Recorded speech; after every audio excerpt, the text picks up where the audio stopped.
গণ অভ্যুত্থানের মুখে গত 5ই আগস্ট পদত্যাগ করে দেশ ছেড়ে পালাতে বাধ্য হন স্বৈরাচার শেখ হাসিনা। কোটা সংস্কারকে কেন্দ্র করে মধ্য জুলাইয়ে শুরু হওয়া তীব্র আন্দোলন আগস্টের শুরুতে পূর্ণতা পায়।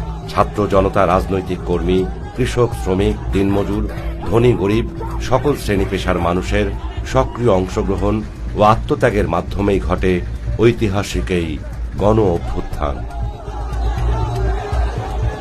এখানে একটি প্রাসঙ্গিক প্রশ্ন হচ্ছে, হঠাৎ করে কি জুলাই আগস্টের এই আন্দোলনে সাধারণ মানুষ খুনি হাসিনা সরকারের বিরুদ্ধে রাজপথে নেমে এসেছে? আন্দোলনের চূড়ান্ত ফলাফল জুলাই আগস্টে এলেও এর পেছনে ছিল দীর্ঘ সময়ের ত্যাগ, তিতিক্ষা ও লাখো নির্যাতিতের হাহাকার।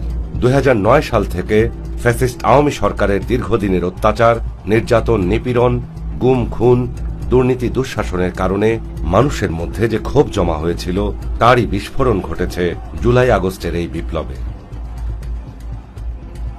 গত 15 বছরে এই গুম, খুন, বিচার বহির্ভূত হত্যা, গায়েবী মামলা, পুলিশি হয়রানি সহ নানা অত্যাচারের শিকার মূলত কারা? এই দীর্ঘ সময়ে স্বৈরাচারী হাসিনার নিপীড়ন আর নির্যাতনের মূল টার্গেট ছিল প্রধান বিরোধী দল বিএনপি। গত